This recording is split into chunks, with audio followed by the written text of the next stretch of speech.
자, 여러분 안녕하세요. 민법 연습 제9회 10주 수업이죠. 제9회 수업 시작하도록 하겠습니다. 이번 주는 여러분들과 함께 명의신탁에 관련된 내용들 살펴보도록 하겠습니다. 명의신탁은 워낙 시험 문제에 자주 출제되는 부분이죠.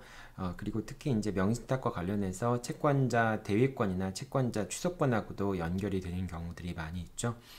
이제 특히 이제 사행위 취소, 명의신탁을 사행위로 취소하는 경우는 상당히 법리가 조금 어려운 부분이 있는데요.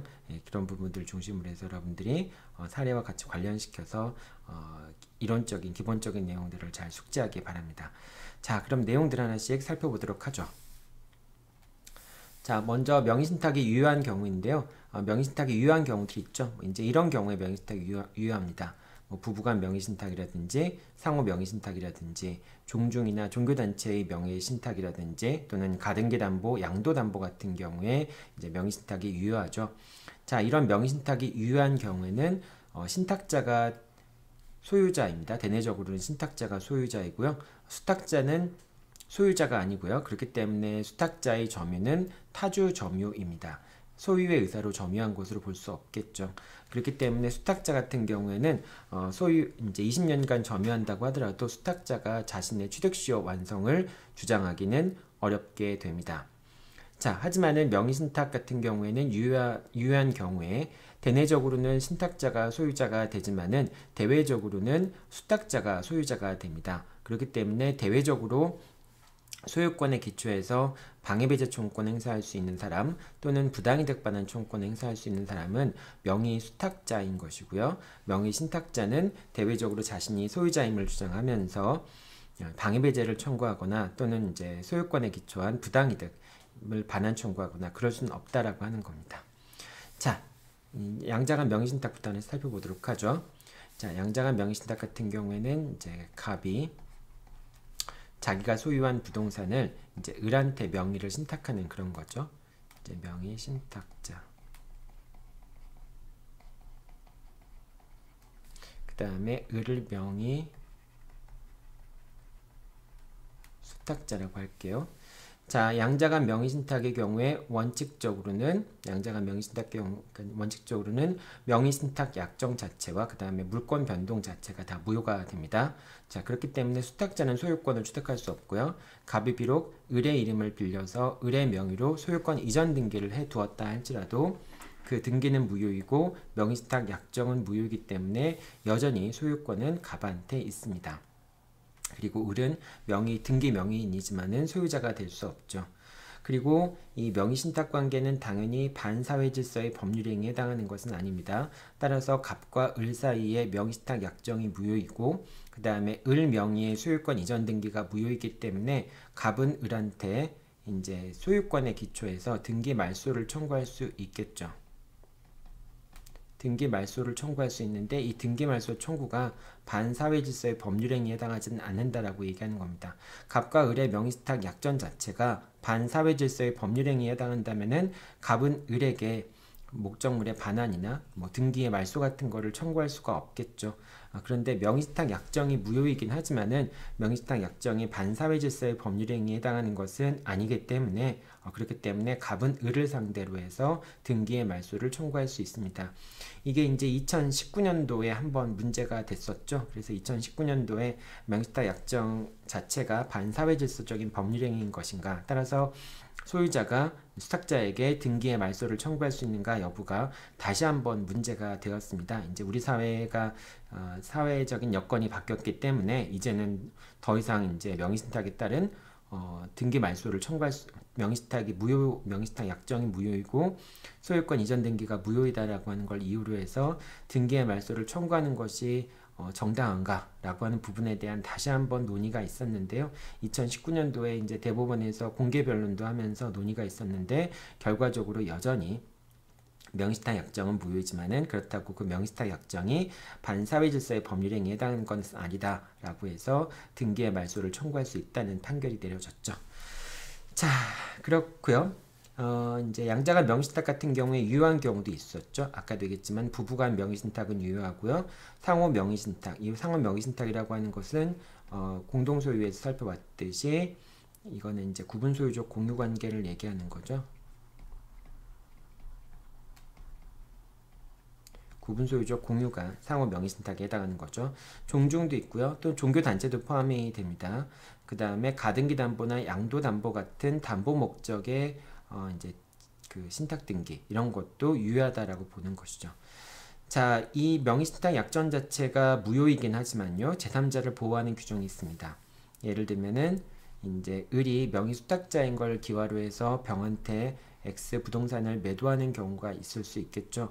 그런데 갑과 을 사이에 명의신탁 약정이 무효라는 걸 이유로 해서 을이 소유권을 취득하지 못하기 때문에 결과적으로 병도 소유권을 취득하지 못한다라고 한다면은 이 병 자체가 이제 보호를 받지 못하잖아요. 자기는 정상적으로 거래했다고 생각했는데 갑과 을 사이의 명의신탁 약정 때문에 결국은 갑이 소유권을 취득하지 못한다라고 한다면은 병이 소유권을 취득하지 못한다라고 한다면은 병은 이제 뭐 억울할 수도 있겠죠. 그래서 제3자를 보호를 하는데요. 근데 명의신탁에서 제3자 보호 법리는 조금 약간 독특하죠.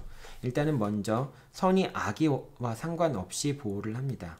그러니까 직접 병이 갑과 을 사이에 명의신탁 약정이 있다라고 하는 것을 알았더라도, 그렇다고 할지라도 병은 보호가 됩니다. 결과적으로 병은 적법하게 소유권을 취득할 수 있다라고 하는 것이죠. 다만 병이 소유권을 취득할 수 없는 경우들도 있는데요. 수탁자의 처분행위가 반사회질서의 법률행위에 해당하는 경우, 즉 을과 병 사이의 처분행위가 뭐 이제 예를 들면은 을이 병한테 매매를 했다라고 한번 생각해 볼게요.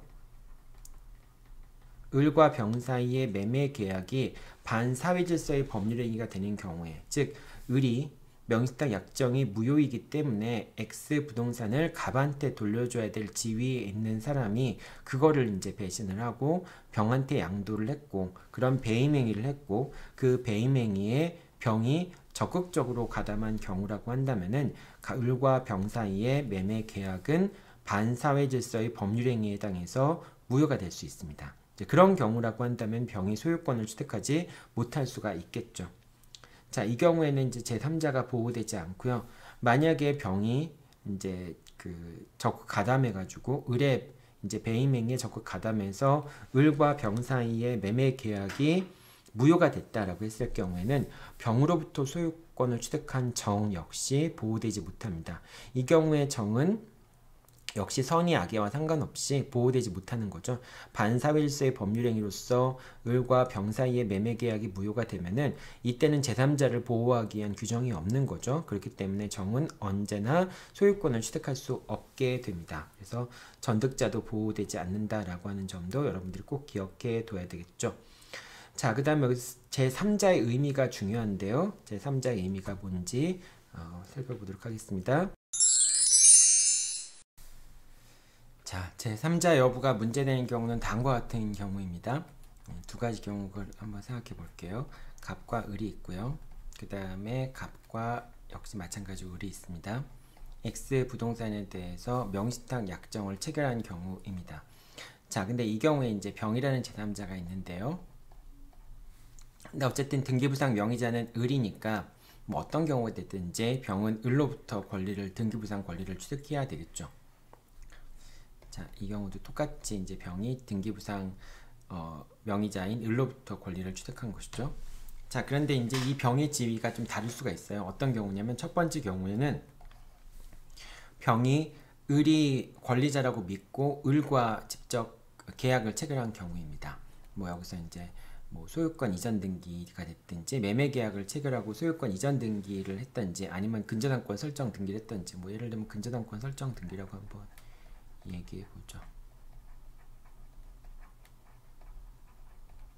근저당권 설정 등기를 한 경우에 이 경우에 제3자 병은 보호가 된다라고 얘기를 했었죠. 원칙적으로 병이 선의인지 여부와 상관없이 이제 즉 악이라고 할지라도 병은 제3자로서 보호된다라고 얘기를 했었죠.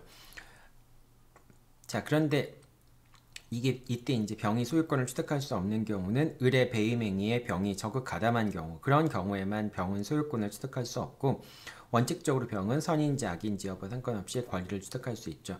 이런 경우에 병은 제3자로서 보호가 된다라고 얘기할 수 있습니다. 부동산 실권리자 명의 등기에 관한 법률에서 보호하는 제3자라고 하는 것은 이런 제3자를 얘기해요. 자, 그런데 이 병이라는 사람이 이제 직접 을과 계약을 체결한 게 아니라 병이 갑과 계약을 체결할 수 있겠죠. 즉 갑이 병한테 접근해서 원래 저 X 부동산은 내 소유의 부동산인데 내가 지금 명의만 을의 명의로 해두는 것이다. 그러니까 내가 당신한테 좀 돈 좀 빌리면서 근저당권을 설정해 줄 텐데 그 근저당권은 지금 이제 명의가 을한테가 있으니까 을이 당신한테 직접 근저당권을 설정해 줄 것이다 라고 해서 계약을 체결하는 경우들이 계약을 체결하는 경우를 생각해 볼 수 있겠죠. 즉 병은 을이 권리자라고 생각하지 않고 갑이 권리자라고 생각하고 갑과 직접 계약을 체결하고 다만 등기 명의가 을의 명의로 되어 있기 때문에 등기는 을로부터 이전받는 경우가 생길 수도 있겠죠. 자, 이런 경우에 병은 지금 을이 물권자임을 기초로 해서 새로운 이해관계를 맺은 제3자가 아니라 원래 명의 신탁자가 권리자라고 해서 명의 신탁자와 직접적으로 계약관계를 맺은 사람이기 때문에 부동산 등기 실권자 명의보호에 관한 명의에 관한 등기에서의 부동산 실권자 명의 등기에 관한 법률에서의 제3자에 해당하지 않게 됩니다. 자, 병이 제3자에 해당하지 않는다면 어떻게 될까요? 을 명의의 등기는 부동산 실명법에 따라서 무효가 되는 것이고요. 을의 명의의 등기가 무효라고 한다면은 병 명의의 등기도 무효가 될 수밖에 없죠. 그리고 이 병은 부동산 실명법상에 보호되는 제3자에도 해당하지 않기 때문에 병 명의의 등기는 무효가 됩니다. 자, 그런데 병 명의의 등기가 무효가 되는데요. 그런데 이제 문제는 이 병이라고 하는 사람은 원래 진정한 소유자인 갑으로부터 직접 소유권 이전 등기를 받거나 근저당권을 설정받은 사람이잖아요. 따라서 병의 등기는 이제 부동산 실명법에 따라서 보호되는 제3자가 아니기 때문에 무효가 되는 건 맞는데, 근데 결과적으로 갑으로부터 소유권을 이전받는 또는 갑으로부터 근저당권을 설정받을 수 있는 자이기 때문에 병이 갖고 있던 등기는 실체관계에 부합하는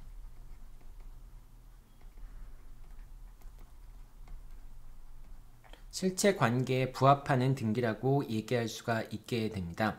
그렇기 때문에 병의 등기는 이제 유효가 될 수 있는 거죠. 원래는 무효인데 실체 관계에 부합한다라는 주장을 할 수도 있는 것이죠. 즉, 병 명의의 등기는 부동산 두 번째 사례에서 병 명의의 등기는 부동산 실명법에 따른 제3자로서 병이 보호되진 않지만은 병은 자신의 명의의 등기가 실체관계에 부합하는 등기로서 유효하다라고 하는 주장을 할 수도 있겠죠. 자, 그게 이제 제3자에 관련된 내용입니다. 그래서 제3자, 그러니까 명의 신탁자로부터 직접적으로 권리를 취득한 사람은 제3자로서 보호되진 않지만은 그 제3자는 실체관계에 자기의 등기가 무효지만은 실체관계에 부합하는 등기다라고 하는 주장을 할 수도 있게 되겠죠. 자, 그 다음에 이제 제3자와 관련해서 명의 수탁자도 다시 제3자로부터 소유권을 취득하면 제3자에 해당한다라고 하는 것입니다. 그러니까 이건 무슨 얘기냐면은 을이 병한테 이제 이거를 지울게요.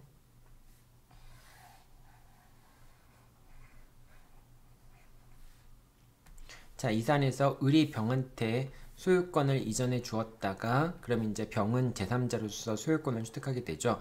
을과 병 사이의 법률행위가 반사회 질서의 법률행위로 취급되지 않는다면은 병은 선인지 악인지 여부와 상관없이 소유권을 취득하게 됩니다.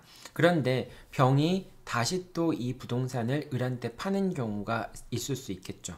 자, 이런 경우에는 을이 비록 이제 신탁 재산을 다시 취득했다 할지라도 을 명의의 소유권 이전 등기는 유효하게 됩니다.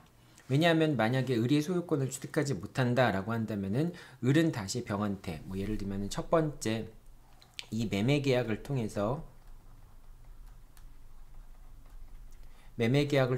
을에서 병으로 소유권 이전 등기가 있었는데 다시 이제 을이 이 매매 계약을 통해서 다시 사가지고 온 거죠.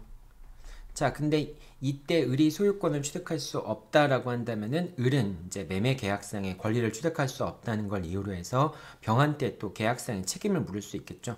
자, 그렇기 때문에 명의 수탁자가 다시 명의 제3자로부터 권리를 취득해서 신탁 재산의 권리를 취득한 경우에도 역시 명의 수탁자는 제3자로서 보호가 된다라고 하는 점도 잘 기억하고 있어야 되겠죠. 자, 양자간 명의신탁에 대해 살펴봤는데요. 다음에는 이제 3자간 명의신탁, 중간생략 등기형 명의신탁이라고 얘기를 하죠. 그 3자간 명의신탁에 대해서 살펴보도록 하겠습니다. 자, 3자간 명의신탁에 대해 살펴보겠습니다. 3자간 명의신탁은 갑이 신탁자고요. 그 다음에 을이 수탁자이고 병이 제3자라고 생각해보죠. 갑이 신탁자, 그 다음에 을이 수탁자, 그 다음에 병이 매도인, 상대방이 되겠죠. 병이 자신이 갖고 있는 재산에 대해서 갑과 매매 계약을 체결하고요. 다만 소유권 이전 등기는 을 명의로 소유권 이전 등기를 하는 그런 형태의 명의신탁을 이제 3자간 명의신탁 또는 중간생략 등기형 명의신탁이라고 얘기를 합니다. 중간생략 등기형 명의신탁이라고 하는 이유는 원래 병이 갑한테 소유권 이전 등기를 해주면은 갑이 그 등기를 을한테 이전해주는 방식인데 갑이 빠지면서 직접 병이 을한테 소유권 이전 등기를 해준다라고 하는 차원에서 중간생략 등기형 명의신탁이라고 얘기를 합니다. 자, 그리고 세 명이 관계되어 있으니까 3자간 명의신탁이라고도 얘기를 합니다. 자, 이런 3자간 명의신탁은 원칙적으로 명의신탁 약정과 물권 변동은 무효입니다. 즉 갑과 을 사이에 있었던 명의신탁 약정은 무효이고요. 그 다음에 병이 을에게 소유권 이전 등기를 해준 이 소유권 이전 등기도 무효가 됩니다. 다만 신탁자와 매도인의 매매 계약은 유효해요. 갑과 병 사이에 이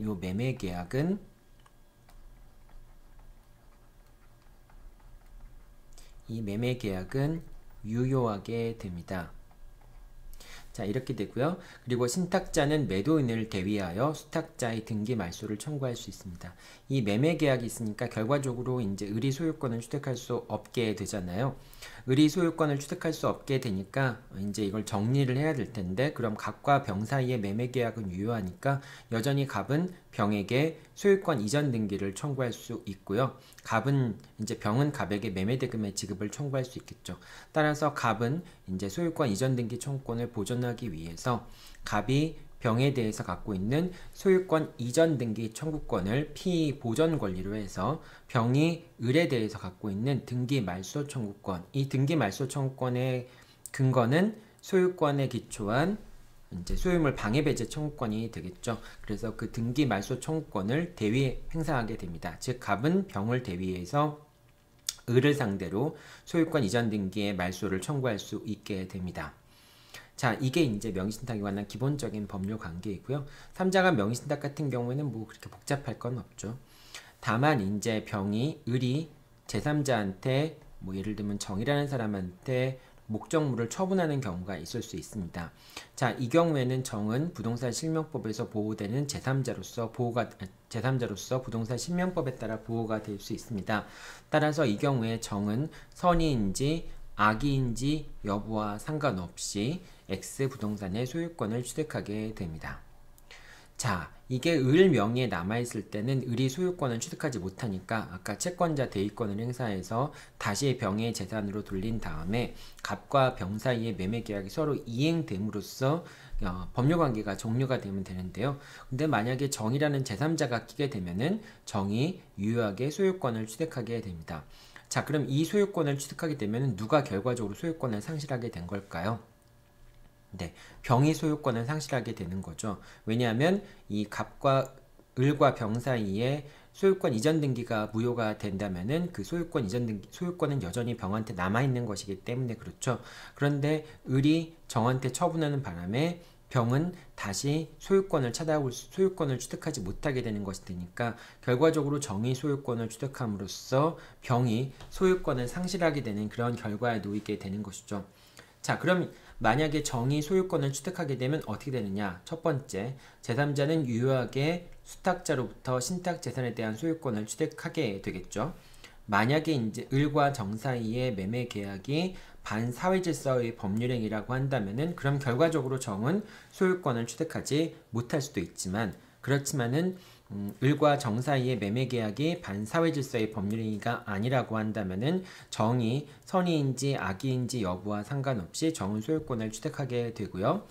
자, 그럼 이렇게 되면은 매도인은 신탁자에게 매매대금 지급을 청구할 수 있죠. 병은 여전히 갑과 병 사이에 매매 계약이 유효하기 때문에 매매 대금의 지급을 청구할 수 있습니다. 자, 이 경우에 갑이 어떤 항변을 할 수 있을까요? 소유권을 더 이상 병이 갑한테 이전해 줄 수 없기 때문에 나도 매매 대금을 지급할 수 없다라고 하는 그런 동시행위 항변을 할 수도 있겠죠. 그러니까 동시행위 항변이라고 하는 게 위험 부담에 의해서 이제 갑의 을에 대한 소유권 이전 등기 청구권이 소멸하게 되면은 병의 갑에 대한 소유권 매매대금 지급 청구권도 사라지게 된다라고 생각해 볼 수 있겠지만은 지금 이 X 부동산에 대한 그 소유권 이전 등기가 불가능하게 된 이유, 매매계약에 따른 소유권 이전 등기가 불가능하게 된 이유는 채권자 측의 책임 있는 사유라고 볼 수 있겠죠. 따라서 이런 경우에 병은 갑에게 소유권 이전 매매 대금의 지급을 청구할 수 있다라고 봐야 할 겁니다. 자, 그러니까 이제 사실은 병한테는 손해가 없죠. 그래서 세 번째 경우에 논란이 있습니다. 매도인이 수탁자에게 손해배상을 청구할 수 있는가? 수탁자한테 손해배상을 청구할 수 있는가? 왜 손해배상을 청구할 수 있을까요? 을이 정한테 처분함으로 인해서 병은 X 부동산에 대한 소유권을 상실하게 되었잖아요. 그러니까 이제 병이 을을 상대로 해서 이제 불법 행위로 인한 손해배상을 청구할 수 있겠는가라고 하는 부분이 문제가 되는데요. 근데 지금 병은 여전히 매매계약에 따라서 갑한테 매매대금의 지급을 청구할 수 있다면은 병한테는 손해가 있다라고 볼 수 없겠죠. 따라서 이런 경우에는 직접적으로 병이 을한테 손해배상을 청구할 수 없다라고 보는 게 맞겠지만은 근데 어쨌든 을의 처분행위에 의해서 병이 소유권을 상실했다라고 하는 관점에서 본다면은 병이 을한테 소유권 상실로 인한 손해배상을 청구할 수 있다라고 보는 견해가 성립할 수도 있겠죠. 따라서 그 부분에 대해서는 견해가 대립하고 있다라는 정도로만 여러분들이 정리하면 되겠습니다. 그리고 이제 만약에 정의 소유권을 취득하게 되면 실질적으로 손해를 입은 사람은 누구예요? 갑이 손해를 입게 되겠죠. 왜냐하면 갑은 병에게 매매대금을 지급해 주면서도 결과적으로 X 부동산에 대한 소유권을 취득하지 못하게 되잖아요. 그렇기 때문에 갑은 이제 실질적으로 이 사안에서 정의 소유권을 취득함으로 인해서 실질적으로 손해를 입은 사람은 갑이라고 할 수 있겠죠. 따라서 갑은 을이 얻은 부당이득에 대해서 부당이득의 반환을 청구할 수 있다라고 보면 되겠죠. 자, 이렇게 이제 제3자의 관계에 대해서 제3자 간 명의신탁은 이렇게 정리가 됩니다. 자, 그럼 이제 계약 명의신탁 내용 살펴보도록 하죠. 자, 계약 명의신탁 한번 보도록 하죠. 계약 명의신탁 같은 경우에는 갑이 신탁자고요. 그 다음에 을이 수탁자이고 병이 상대방 매도인이 되겠죠. X 부동산의 소유자일 테고요. 자, 계약 명의신탁에서는 을과 병 사이에 매매계약이 체결되죠. 매매계약이 체결되고요. 그 다음에 갑과 을 사이에 명의신탁 약정이 있게 됩니다.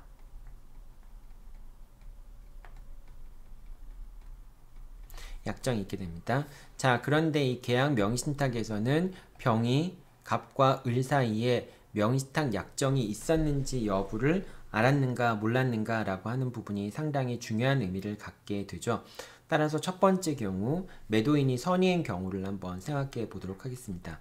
자, 매도인이 선의인 경우라고 한다면은 갑과 을 사이의 명의신탁의 약정이 무효이지만은 병이 제3자가 선이라고 한다면은 계약 명의신탁의 경우에는 갑과 을과 병 사이의 매매계약도 유효하고 소유권 이전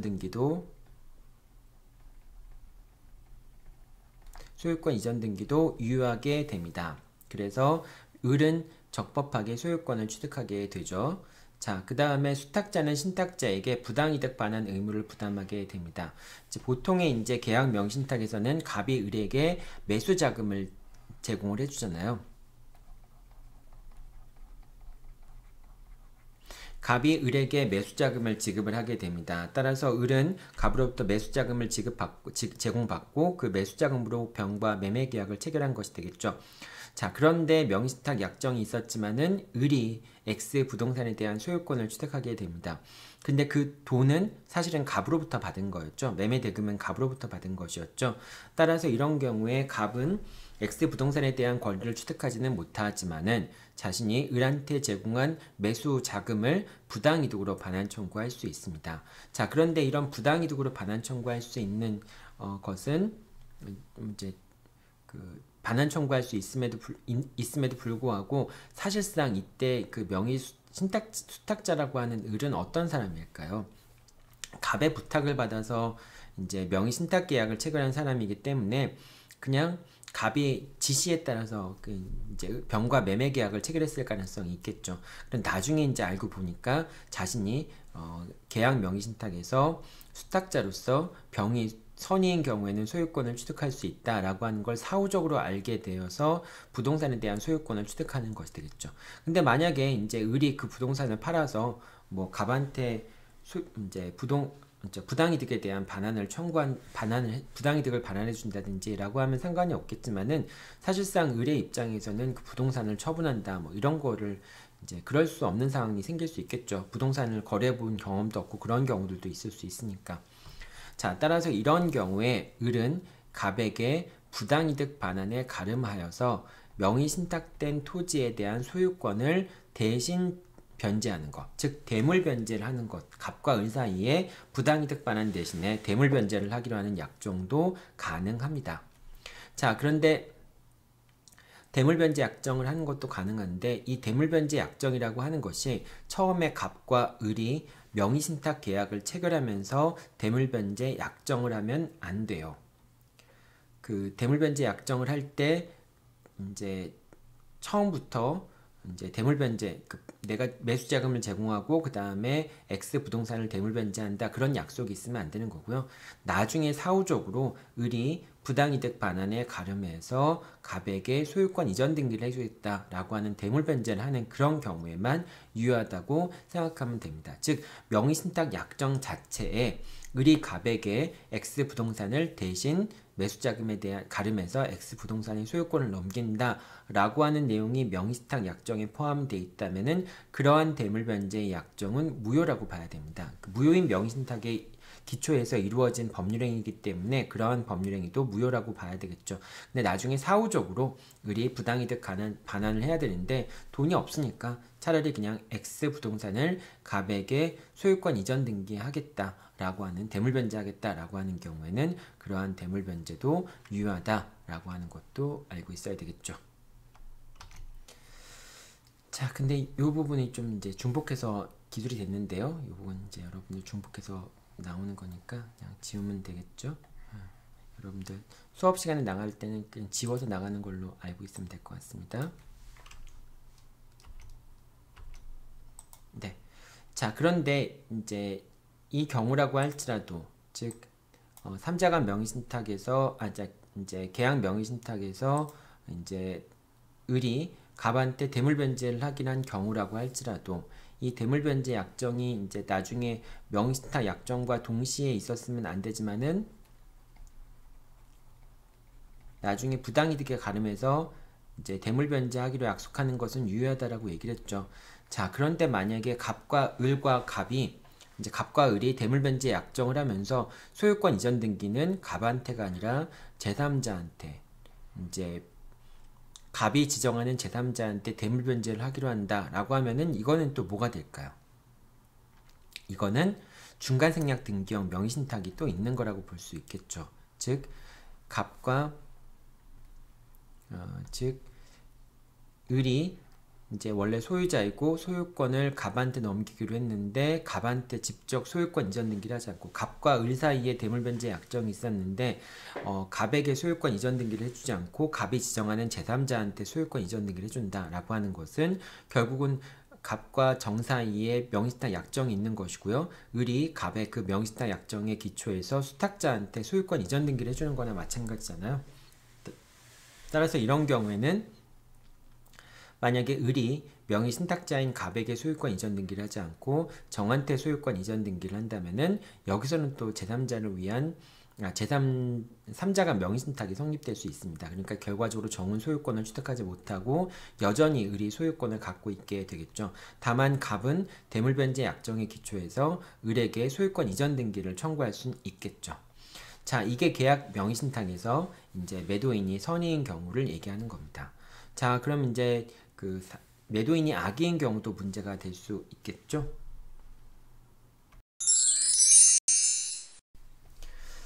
자, 이 사안에서 이제 병이 악의인 경우는 어떻게 처리되는지 한번 볼게요. 자, 병이 악의인 경우에는 갑과 을 사이의 갑과 을 사이의 명의신탁 약정은 무효가 될 테고요.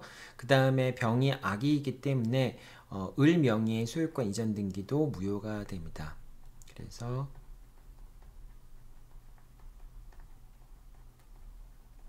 소유권 이전 등기도 무효가 되고요. 자, 그러면 을과 병이 체결한 매매 계약은 어떻게 될까요? 소유권 이전 등기가 무효인데 을과 병 사이의 매매 계약이 유효하다고 한다면 다시 또 을은 병한테 소유권 이전 등기를 청구할 수 있다는 결론에 이르게 되는 것이잖아요.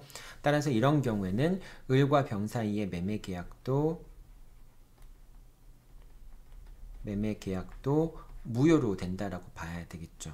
자, 그럼 이렇게 되면 어떻게 될까요? 결과적으로 병은 X 소유권을 다시 찾아와야 될 거고요. 병은 을한테 지급받은 매매대금을 돌려줘야 되겠죠. 그러면 이제 을은 자신이 받은 매매대금을 갑한테 돌려주는 걸로 그렇게 법률관계가 정리가 되겠죠. 자, 그런데 수탁자가 이제 을이 자기 명의로 소유권이 있다는 걸 기원으로 해서 제3자한테 처분해 버릴 수도 있겠죠. 자, 이럴 때 명의신탁 약정의 경우에 제3자는 소유권을 취득할까요? 취득하지 못할까요? 네, 당연히 제3자는 소유권을 취득하죠. 명의수탁자가 소유자임을 기초로 해서 이해관계를 맺은 제3자 같은 경우에는 선의인지 악의인지 여부를 묻지 않고 X 부동산에 대한 소유권을 취득하게 됩니다. 자, 그럼 뭐 이제 정의 X 부동산에 대한 소유권을 취득하니까 뭐 그거는 그렇다고 치고, 그럼 상대적으로 누가 소유권을 상실하게 되는 걸까요? 네, 병이 소유권을 상실하게 되겠죠. 왜냐하면 이제 병이 악이라고 한다면 소유권은 병한테 남아있잖아요. 그런데 을이 정한테 X 부동산을 처분함으로 인해서 병은 X에 대한 소유권을 상실하는 손해를 입게 됩니다. 자, 그럼 병이 이것을 이제 소유권을 상실했다는 걸 이유로 해서 을을 상대로 해서 손해배상을 청구할 수 있겠는가, 불법행위를 이유로 해서 손해배상을 청구할 수 있겠는가 라고 하는 점이 문제가 될 수 있는데요. 두 가지 경우를 나누게 됩니다. 첫 번째 경우는 을이 매매대금을 지급한 경우, 그 다음에 을이 매매대금을 미지급한 경우. 자, 을이 매매대금을 지급한 경우에는, 그런 경우에는 을이 매매대금을 지급했다면은 이제 을과 병 사이의 매매계약이 무효인 경우에 당연히 이제 그 소유권을 상실했다는 걸 이유로 해서 손해배상을 청구하기 위해서는 당연히 병도 을한테 매매대금을 돌려줘야 되겠죠. 자, 그래서 이렇게 매매대금을 돌려줘야 되는데 이 을과 병 사이의 매매계약이 서로 이제 무효가 되고 소유권 이전 등기가 무효가 돼서 결국은 이제 을이 처분함으로 해서 병이 소유권을 상실했을 경우에 병은 을한테 매매대금을 돌려줘야 되는데, 그런데 병은 어떻게 할 수 있어요? X 부동산을 다시 돌려주기 전까지는 매매대금을 돌려주지 않겠다라고 하는 동시행위 항변을 할 수 있죠. 즉, 을과 병 사이의 매매계약이 무효이고 이제 그로 인한 원상회복 관계에 들어갈 때는 그때는 동시행 관계가 확장이 돼서 비록 갑의 원상회복 의무와 을의 원상회복 의무가 서로 대가적 관계에 있는 채권 채무가 아니라고 할지라도 형평의 원칙상 서로 동시행 관계에 있는 채권 채무라고 얘기를 하죠. 자, 그렇기 때문에 을이 병한테 X 부동산의 반환을 청구할 수 없는 경우라고 한다면은 병도 을한테 매매대금을 반환할 필요가 없게 되겠죠. 결과적으로 을이 X 부동산을 정한테 처분했다고 할지라도 을이 병한테 매매대금을 모두 지급했다라고 한다면은 병한테는 손해가 없기 때문에 병은 을한테 손해배상을 청구할 수 없다라고 해석을 해야 되겠죠. 자, 그런데 만약에 을이 병한테 이제 매매 대금을 지급하지 않았다라고 한다면은 그러면은 을은 X 토지, X 부동산에 대한 소유권을 상실하게 되는 거잖아요. 따라서 병은 을에게 불법 행위를 이유로 하는 손해배상을 청구할 수 있게 됩니다. 그래서 이 마지막 부분에서는 매매 대금을 수령했다라고 한다면은 그 매매 대금의 반환과 등기의 말소는 동시행 관계인데 더 이상 을이 등기를 말소해 줄 수 없다면은 병도 을에게 매매 대금을 반환할 필요가 없다라고 하는 것이기 때문에 결과적으로 병에게 손해가 발생한다라고 볼 수 없으니까 병은 을에게 불법 행위를 이유로 하는 손해배상을 청구할 수 없다. 이렇게 여러분들이 생각하면 되겠죠. 자, 여기까지가 이제 계약 명의신탁까지 세 가지 유형의 명의신탁을 살펴본 겁니다. 자, 이제 이 명의신탁의 유형에 따라서 사행위가 성립할 수 있는지 없는지에 관한 문제들이 자주 출제가 되는데요. 이 사행위와 관련해서 그 명의신탁과 사행위가 어떤 부분에서 접점이 이루어지는지, 그래서 어떤 문제가 서로 간에 연결되어 있는 문제로 나올 수 있는지 한번 살펴보도록 하겠습니다. 자, 먼저 양자간 명의신탁과 사행위 부분입니다. 양자간 명의신탁에서 갑과 을이 이제 갑이 신탁자고요, 을이 수탁자입니다. X 부동산에 대해서 명의신탁 약정을 체결한 경우입니다. 자, 신탁자가 이제 이런 상황에서 이 두 가지 경우를 생각해 볼 수 있겠죠. 이제 이게 이제 수탁자, 그 다음에 갑이 신탁자가 되는데, 만약에 이 X 부동산에 대한 등기 명의인인 을이 병과 X에 대해서 뭐 매매 계약을 체결했다든지 그런 경우라고 한다면은 을과 병 사이의 매매 계약, 병은 유효하게 소유권을 취득하게 되겠죠. 자, 그런데 을이 X 부동산을 병한테 판 것은 을의 채권자들에 대한 관계에서 사행위가 될까 안 될까요? 만약에 을한테 채권자가 있다면은 이 채권자는 을과 병 사이의 매매 계약이 사행위에 해당한다라는 주장을 할 수 있을까요? 없을까요? 할 수 없겠죠. 왜냐하면 이 X 부동산은 명의 신탁된 재산이기 때문에 그 소유권 이전 등기가 무효이기 때문에 X는 을의 책임 재산이 될 수 없겠죠. 만약에 그 X라고 하는 것이 이제 갑과 을 사이의 명의 신탁 약정이 유효한 것이기 때문에, 그래서 을이 대외적으로 소유자라고 한다면은 그러면은 또 사행위가 성립할 수 있다라고 판단할 수 있겠지만은, 지금 양자간 명의신탁이 무효라고 한다면은 결과적으로 을은 소유권을 취득할 수 없으니까 을이 병한테 X를 매도했다 할지라도 을의 채권자들의 책임 재산이 감소했다라고 얘기할 수는 없겠죠. 그래서 이제 그 당연히 사행위가 되기는 어렵겠죠. 자, 그런데 이제 을이 처분한 것이 아니라 신탁자가 병과 저당권 설정 계약을 체결을 합니다. 병과 저당권 설정 계약을 체결하고 을한테 부탁해서 직접 병의 명의로 저당권 설정을 해줄 것을 요청을 합니다. 그러면 이제 을은 수탁자이니까 병한테 저당권을 설정해 줄 수 있겠죠. 물론 이제 그렇게 하기 위해서는 서류를 위조를 해야 되겠죠. 저당권을 설정하기 위해서는 마치 채권 채무가 을과 병 사이에 채권 채무가 있는 것처럼 서류를 위조를 해서 결국은 병의 명의로 저당권을 설정을 해 주어야 하겠죠. 자, 그럼 이 경우에 이제 을이 병한테 아까 저당권을 설정해 준 것은 을이 직접 저당권을 설정해 주었던, 갑의 부탁에 의해서 저당권을 설정해 주었던 을은 소유자가 아니기 때문에 이 X 부동산은 을의 책임 재산이 아니라서 을의 채권자들은 을이 제3자한테 저당권을 설정해 주거나 소유권을 넘겨도 그것을 사행이라고 주장할 수 없겠죠. 그런데 이제 이 경우는 이제 신탁자가 제3자와 저당권 설정 계약을 체결하고 을한테 부탁해서 병한테 직접 저당권을 설정해 달라고 부탁한 경우에, 그런 경우라고 한다면은 실질적으로 병이 저당권을 취득하게 되고요. 그리고 갑은 소유자로서 이 X 부동산은 갑의 책임 재산이 되는 것이잖아요. 결과적으로 갑이 병한테 저당권을 설정해 주거나 소유권 이전 등기를 해준 것은 갑의 채권자들의 관계에서, 갑의 채권자들에 대한 관계에서는 채무자인 신탁자의 X 부동산의 책임 재산에서 빠져나간 것과 마찬가지인 결과가 되는 것이죠. 따라서 갑의 채권자들은 갑과 병 사이에 저당권 설정 계약이 있을 거 아닙니까? 이 저당권 설정 계약을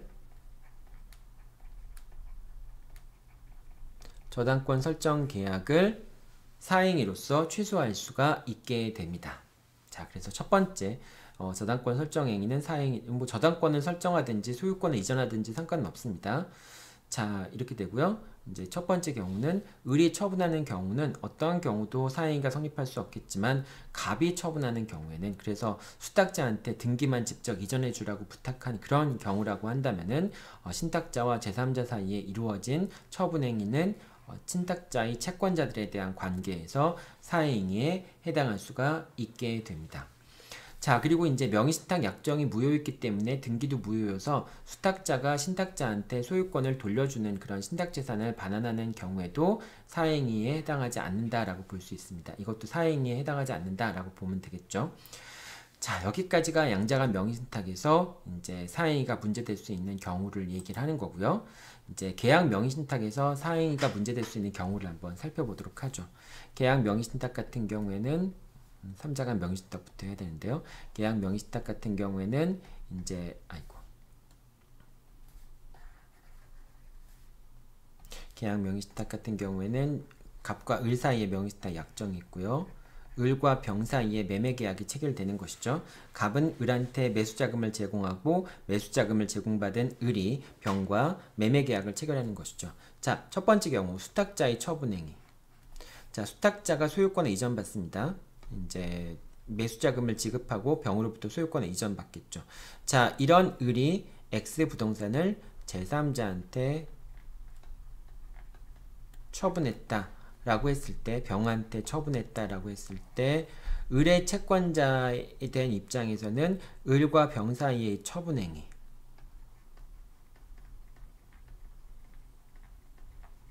이 처분행위가 사행위에 해당할까요? 해당하지 않을까요?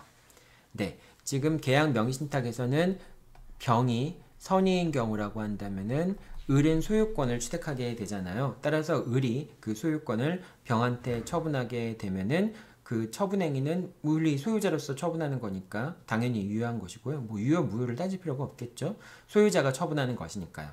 그렇기 때문에 을의 병에 대한 처분행위가 있게 되면은 그것은 을의 책임재산을 감소시키는 것으로서 을의 채권자들을 해하는 사행위에 해당한다라고 얘기할 수 있겠죠. 그래서 수탁자가 처분하는 것은 사행위에 해당한다라고 볼 수 있겠습니다. 자, 그 다음에 신탁자가 부동산을 제3자한테 처분하고 수탁자에게 부탁하여 제3자 명의로 등기가 맞춰진 경우, 이제 이런 경우는 또 이렇게 되겠죠. 병이 제3자한테 뭐 정한테 처분을 하고요. 이거는 이제 지우죠.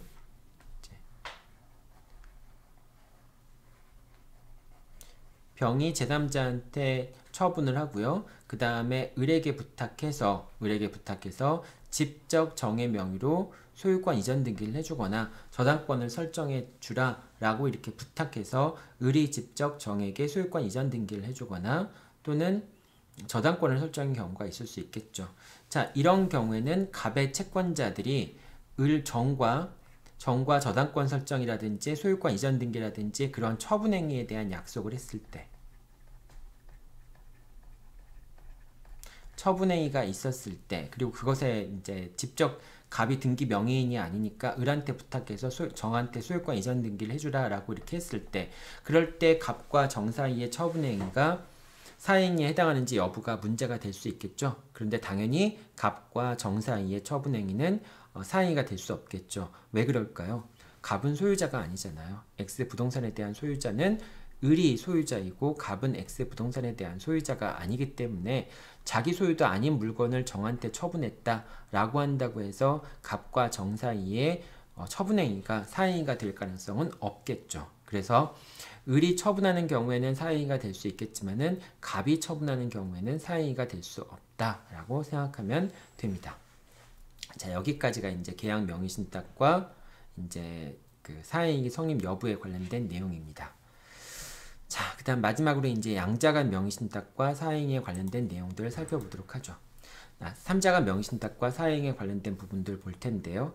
자, 3자간 명의신탁 같은 경우에는 갑의 신탁자, 그 다음에 을이 수탁자, 병이 상대방, 매도인이 되겠죠. 자, 이렇게 되고 갑과 을 사이에 매매계약이 체결되고요. 매매계약이 체결되고 병이 을한테 소유권 이전 등기를 해주는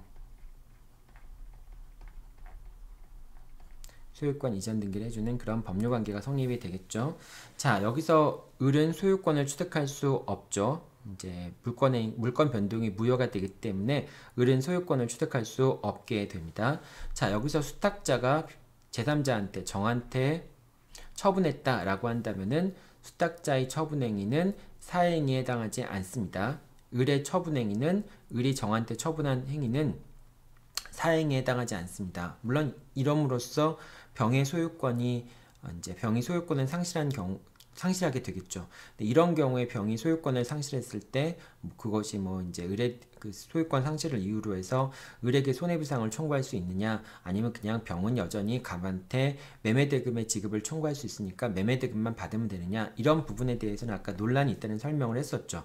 근데 자, 어쨌든 3자간 명의신탁에서는 을이 소유권을 갖고 있지 않기 때문에 을이 정한테 처분행위를 해서 비록 정이 소유권을 취득했다 할지라도 그런 을과 정 사이의 처분행위는 을의 채권자들에 대한 지위에서 사행위에 해당하지 않게 됩니다. 수탁자의 책임재산이 아니기 때문에 그런 것이죠. 자, 그 다음에 명의신탁 약정을 사행위로 취소하는 것도 가능합니다. 자, 명의신탁 약정 자체를 사행위로 취소하는 것도 가능한데요. 지금 여기서는 이제 요 사안에서는 지금 수탁자의 처분행위를 얘기한 것이고요. 갑과 을 사이에서는 명의신탁 약정이 있었죠.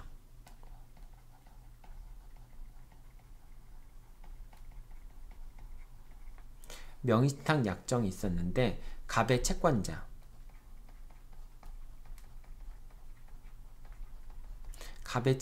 있습니다.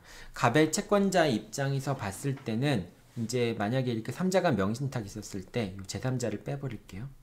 제3자를 빼버리게 된다면은 3자간 명의신탁이 있었을 때 어떻게 할 수 있어요? 3자간 명의신탁이 있었을 때 갑이 병한테 매매대금을 지급했겠죠. 그러니까 이제 병은 을한테 소유권 이전 등기를 해줬겠죠. 근데 을 명의의 소유권 이전 등기가 무효니까 갑은 병을 대위해서 을 명의의 등기를 지운 다음에 소유권 이전 등기를 해가면 되겠죠. 그래서 그러면 이제 X 부동산은 갑의 소유가 되겠죠. 그럼 갑의 채권자들은 어떻게 하면 될까요? 갑의 채권자들은 갑을 대위해서 병을 대위해서 을에게 을 명의의 등기의 말소를 청구한 다음에, 그러니까 이제 갑의 채권자들이 갑을 대위하고 다시 병을 대위해서 을에게 등기 말소를 청구하고요. 청구를 하고, 두 번째, 갑의 채권자들은 갑을 대위해서 병에게 소유권 이전 등기를 청구할 수 있겠죠. 소유권 이전 등기를 청구할 수 있게 됩니다. 왜냐하면 갑과 병 사이에는 여전히 매매 계약이 살아있기 때문이죠. 자, 그래서 X 부동산이 갑의 소유로 다시 들어오게 되면은 갑의 채권자들은 갑에 대해서 X에 대해서 강제 집행을 할 수 있게 되겠죠. 강제 집행을 할 수 있게 됩니다. 자, 이렇게 이제 처리가 될 텐데요. 이런 방법이 한 가지 있는데요. 다른 방법도 있습니다. 다른 방법은 어떤 방법이냐? 이 첫 번째 방법이라고 한다면, 다른 방법은 이제 갑의 채권자들이 갑과 을 사이에 명의신탁 약정, 갑과 을 사이의 명의신탁 약정이 반사회질서의 사행위에 해당한다라고 하는 걸 이유로 해서, 갑과 을 사이의 명의신탁 약정이 사행위에 해당한다라는 걸 이유로 해서 이 명의신탁 약정 자체를 사행위로 취소할 수가 있습니다. 물론 이제 명의신탁 약정이라고 하는 것은 부동산 실명법에 의해서 무효이죠. 무효이지만은 이 명의신탁 약정 자체를 사행위에 해당한다라고 취소할 수가 있게 됩니다.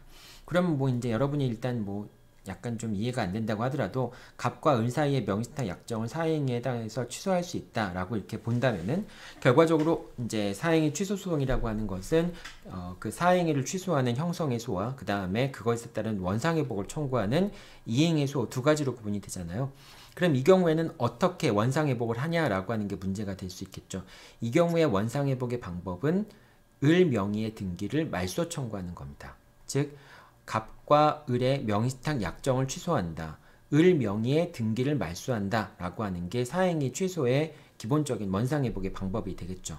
그래서 이렇게 갑의 채권자들은 이제 을을 상대로 해서 갑과 을의 명의신탁 약정을 취소하고 을 명의의 등기를 말소한다. 말소하는 거. 그런 소송을 사행위 취소송을 제기하게 되면요. 결과적으로 어떻게 됩니까? 첫 번째 사행위를 취소하게 되고요.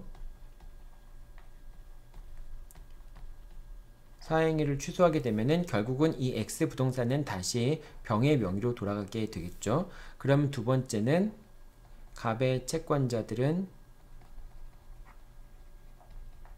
갑을 대위해서 병을 상대로 해서 소유권 이전 등기를 청구하겠죠. 이전 등기를 청구하게 되겠죠. 자, 그렇게 해서 다시 이 X 부동산이 갑의 수중으로 들어오게 되면은 그럼 갑의 채권자들은 X에 대해서 강제 집행을 하게 되겠죠. 자, 그러니까 이거랑 비교해 보면 어때요? 이 두 번째와 세 번째 과정, 두 번째와 세 번째 과정은 동일하죠. 두 번째와 세 번째 과정은 동일한데 첫 번째 과정은 채권자 대위권을 행사를 해서 을 명의의 등기를 말소할 것인지 또는 사행위 취소 소송을 제기해서 을 명의의 등기를 말소할 건지 여기서만 차이가 생기는 것이 되겠죠. 자, 여기서만 차이가 생기는 것이긴 한데요. 근데 두 가지는 결국은 방법론의 차이일 뿐이지 동일한 결과를 가져올 수 있지 않은가라는 생각을 할 수 있는데요. 그런데 이런 경우가 문제가 될 수 있습니다. 제3자. 을이 정한테 제3자한테 X 부동산을 처분했을 경우에 정은 전득자로서 X 부동산의 소유권을 취득하게 되잖아요. 선의인지 악의인지 여부 상관없이. 그런데 이 경우에 을은 정한테 말소 등기를 청구할 수 있어요, 없어요?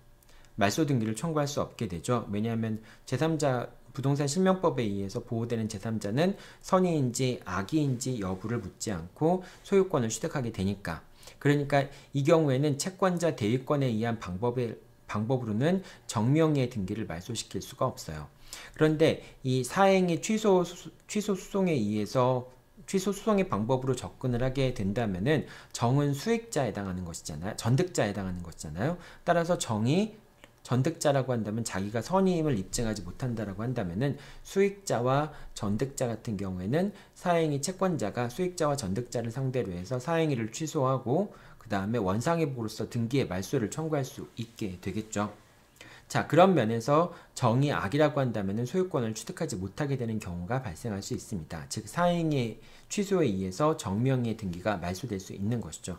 자, 그런 관점에서 첫 번째 단계를 사행위 취소를 하는 경우에는 제3자에 대해서까지 역시 사행위 취소를 주장할 수 있지만은 그런데 채권자 대위권에 의해서 관점에서 접근하는 경우에는 이 제3자가 있는 경우에는 제3자 보호 규정 때문에 이 사람이 선의이든 악의이든 소유권을 확실하게 취득하게 되고요. 결과적으로 채권자 대위권에 의한 방법에 의해서는 갑의 책임 재산을 다시 찾아올 수 있는 방법이 없게 됩니다. 그런 점에서 차이가 있다라고 보면 되겠죠.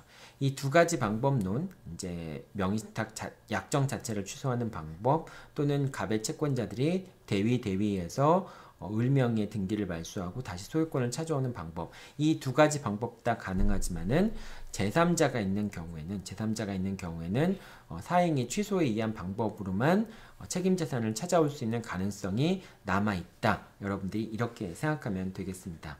좀 마지막 부분은 좀 어렵죠. 약간 좀 어려울 텐데 여러분들도 이제 관련된 문제를 한번 풀어보면서 잘 한번 정리해 보기 바랍니다. 자, 오늘은 명의신탁에 대해서 이 정도로 정리를 하도록 하겠습니다. 여러분들 시험 시간 잘 정해놓고 실시하길 바라고요. 네, 여러분들 수고했습니다.